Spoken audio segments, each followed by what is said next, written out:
odaygii waxa dhan ka dambeeyay Nairobi joogay odaygii Axmed Shiid ayaa isaga dacaaw meel bay ku wada qayliyaan wada fadhiyaan oo muuqaalkooda waan hayaa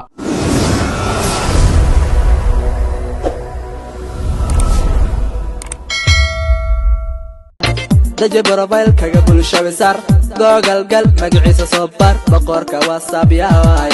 bulshada waa taga soo barbar daje profile kaga bulshada sar google gal magaciisa soo bar boqorka WhatsApp yahay bulshada waa taga soo barbar la jarabu wata ayaga Soomaalida laga wata daje profile kaga bulshada sar google gal magaciisa soo bar boqorka WhatsApp yahay bulshada waa taga soo barbar.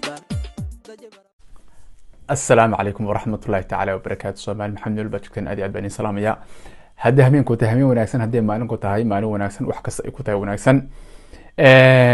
فضلا هدي أتمر كور ريزي جنال كعفتها بالشاي وحنسح شو الموضوع سنة يا سبسكرايب لايك شير كومنتي انت أصلا حقيقة هاي دي رجلين كومنتين دمان ووضع قرية هذا مقالك قدام بيي من بلو لا دمات وأي حاجة بقى قف حاجة فكر وضع رأي وضع قف أرممي مكالة هذا بلو لا دمada soo akhriya intaad inaan dhiirigelin bay tahay aad baan ugu maasantiin insha Allah awalkan waxaan rabaa inaan muuqaal ku soo gudbiyo laakiin koor insha Allah intaan muuqaalkan iyo gudbin runtii wallahi aad u faraxsanahay sababtuna waxa weeye 26 June maalinka xurriyadda ayaa soo dhow inta maalinka dib baaldeg socdaan insha Allah waxaan ku labisnaan doonaa calanka astaanta qarankayga Soomaaliyeed hadii la idmo okay anoo insha Allah kadib calanka xataa soo qaadan doonaa runtii wallahi aad u faraxsanahay kal iyo فرحدث نحكي لما أهان إن شاء الله دوان حد بلدي دونا بقولكم أسبسكرايب رنتي والله شعب الصوماليين يتيم عفتح بشاو سيدا أدو حوي مدة كوابان أد يوجد داشين وهيل يهوب إلى قرب تجنيدين أديات بين كلمات علنية إن شاء الله دوان ودي بلدي دونا بقولكم أسبسكرايب مدة كلو حاجرتا كومنتين مركب الأقرية مقالك يوري عن صور دقي تيك توك إلا كي قدام بي مركبات أنت بنحب بناين أنت بنسوي ديناي لمبر كيجا أو واتساب كان كل استعماله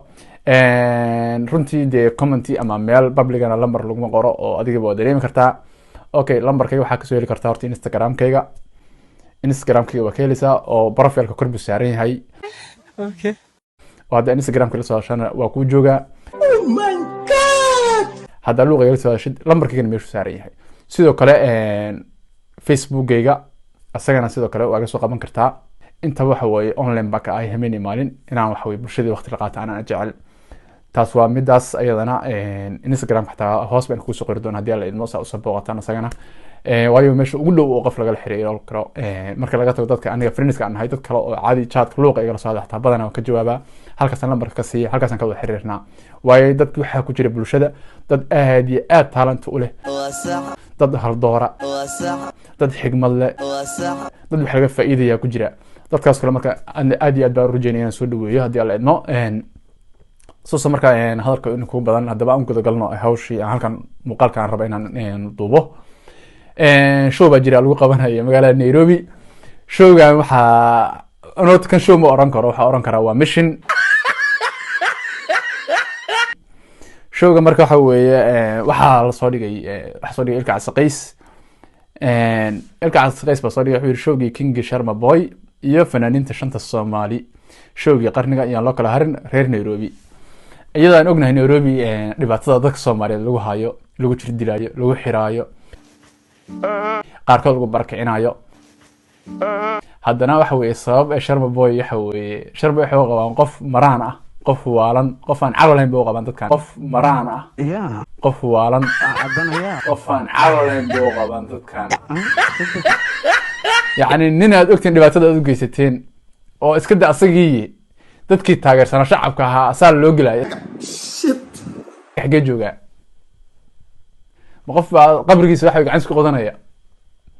Sharma waxa uu ka caqli badan yahay runtii mission kan aad soo dhigteen horta asagu ka soo jawaabay intaan jawaab soo gelin yani intaan wax xirfalanqeynaya waxa show lama oran karo waa mission odaygii waxa dhan ka dambeeyay Nairobi joogay odaygii Axmed Shiid ayaa isaga dacaaw meel bay ku wada qayliyaan wada fadhiyaan oo muuqaalkooda waan hayaa in ka saana jeclaysan inaan baraha bulshada ama inii soo bandhigo aan la dooneynin okay marka hadii xoog wax laga qaadi waayo wax la isku dayo in xeerad wax laga qaado marka Sharma taas uu fahansan yahay uu ka dirigsan yahay waxaan rajaynayaa Sharma kaliya maaha fanaaniin badan waxa jira siyaabo badan raba in waxa weeye mishna loogu dhigo ama horumarkooda laga xun yahay ama waxyaaba la yiri showga aad ama hees iyo soo qaad waxaas oo dhan markay ka biyadiideen cadaadis toos la saaray qaar waxa way gumaysigii bay qaateen qaarna way ka dhidhiyeen sida Sharma Boy oo kale Maslax Mideeyo oo kale way ka dhidhiyeen waxa way nin dhiyaad u sheegeen Jesse Boy boqortooyada inta building halkan ka salaamiya geesi dhalay yani fanaaniin waxa jira ka dhidhiyay oo geesiyaal ah waxa way agtooda xiriir jireen fanaaniin kale iska jiraan oo hanjabaday waxa inta ka baqa markaas waxyaabihii la sameeyay hore ka sameynaya okay showga halkaas markuu soo dhigay Sharma Boy asagana wuu ka soo jawaabay wuxuu ku soo qoray postigan wuxuu ku soo qoray bartiisa Facebooka oo ah beesha inta badan uu ku soo qorqoro iyo sidoo kale communitygiisa TikTok communitygiisa YouTube-ka TikTok baa u batay afkayga xaday okay wuxuu yiri shacabkaygan ku gashay gurbo lagu fahan in aad ku wareertay qurbo waa adiga iska xaaray dhurbo dhabarka hadduu ku xanuunayo cab xulbo waa ballan in aad gasho kurbo inta waxa yiri jawaab kooban oo Sharma Boy qoray oo yani hadalkiisa dhan baa iska murti ah fiiro gaar ah weeyra asxaabay hal la ogaado wax show ah oo anaga aan ka qayb qaadanayno ma jirto aniga iyo mataankayga Maslax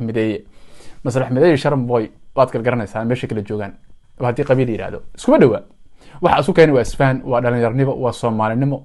yani isfahan labada qof hadii isfahmaan wax walba herbi gaarayaan wax walba wada qabsanayaan Sharma marka uu sii hadlay wuxuu cid ay nala soo xiriirtay oo nagala tashatay ma jirto hadda ahtiib xataa laga tashado qof aadhay Sharma ka Nairobi mo aan shalay ogeyn qofka Soomaaliga ahaa oo muwaadinka ahaa oo Sharma geli taageeraha u muujiyay si loo kale loogu jirdilay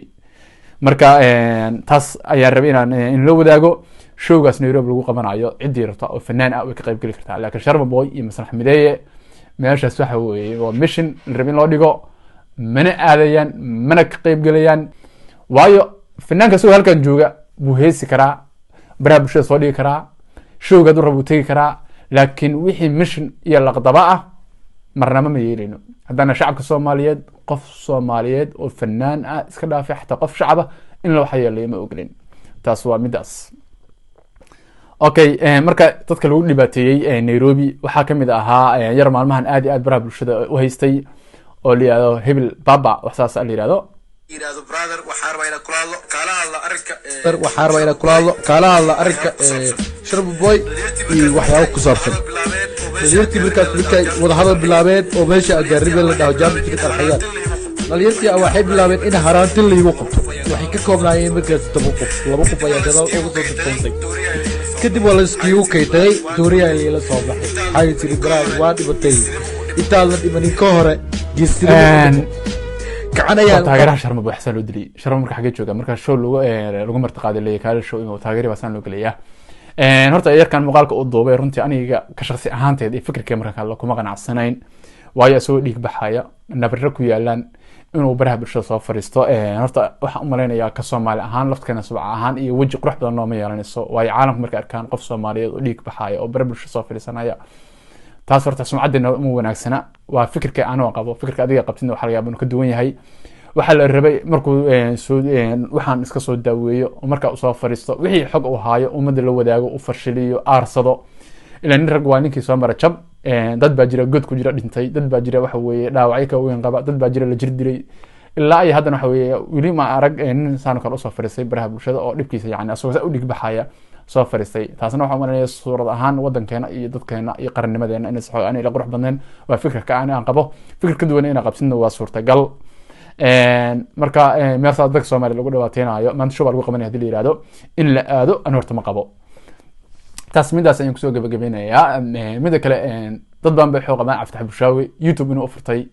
inuu views ka raadiyo ama magac ka raadiyo ama lacag ka raadiyo